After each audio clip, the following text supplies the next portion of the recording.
11 conservatories heard her play. 11 said no. For 2 years after, she practiced alone in a garage with no audience at all. Here's what I need you to sit with.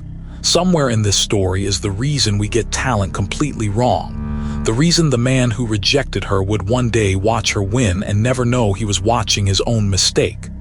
By the end, you'll understand what was really happening in that garage, note by note in the dark. It wasn't magic. It wasn't a gift. It was something physical, measurable, happening inside her arm. Keep that question burning. How does a rejected girl become undeniable? Stay with me. The answer is stranger than talent.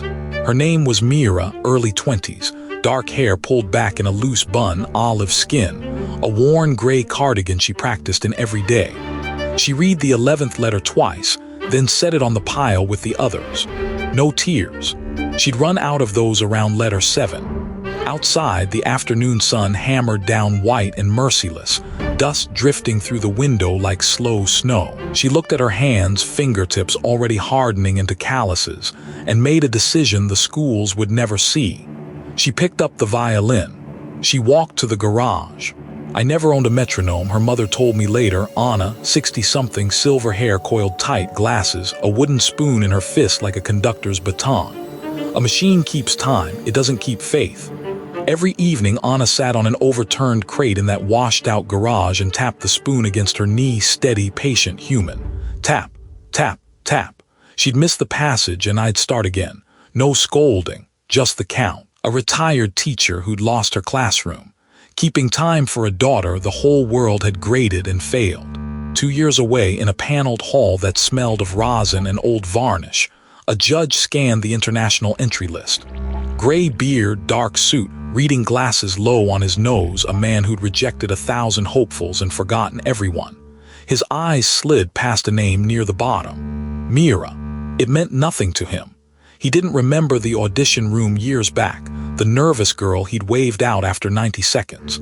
Next, he'd said then, already looking down. Now he set the list aside, poured his coffee, and waited to be unimpressed. Now the strange part, the thing happening in that garage that no letter could measure.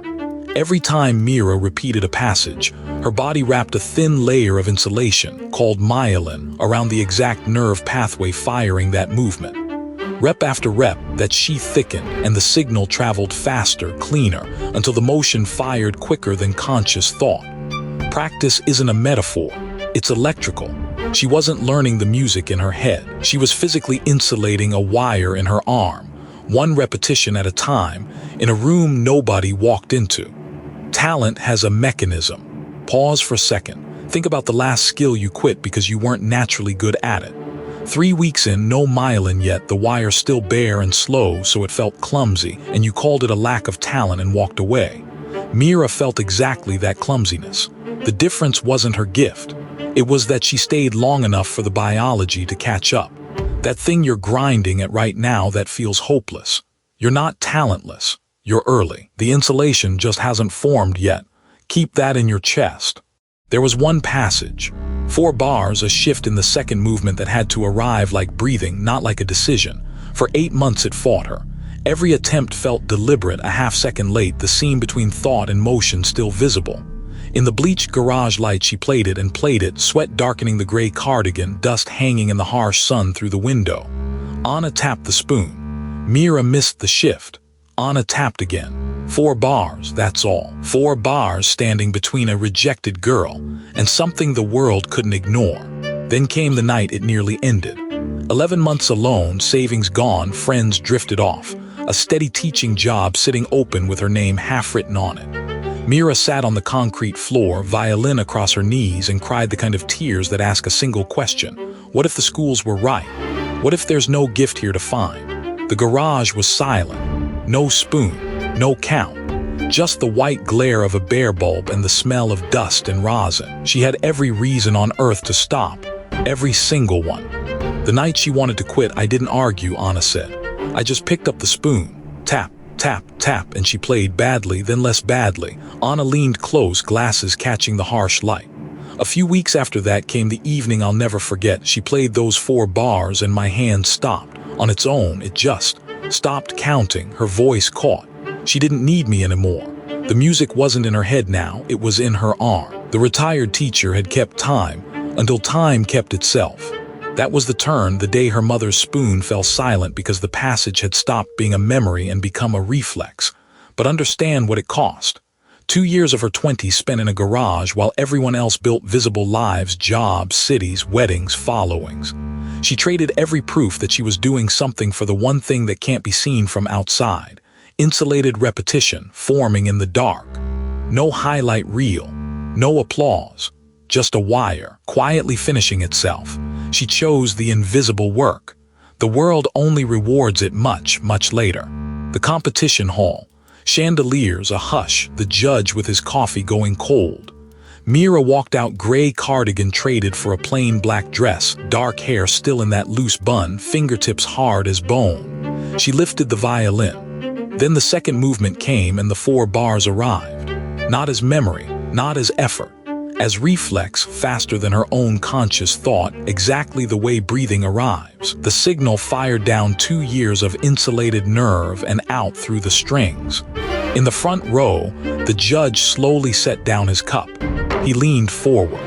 "I have heard 10,000 students," the judge said afterward, still shaken. "You can hear when a passage lives in the fingers instead of the mind." Hers lived there.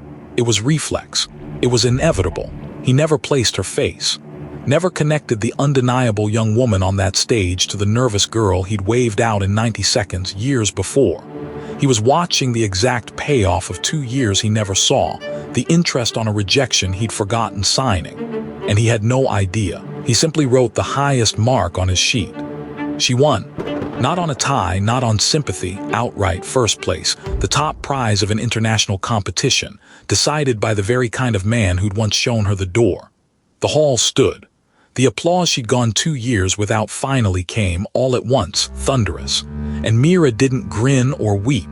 She just breathed the same steady breath as those 4 bars because she already knew what the room was only now discovering. The garage knew it first. The silence knew it first.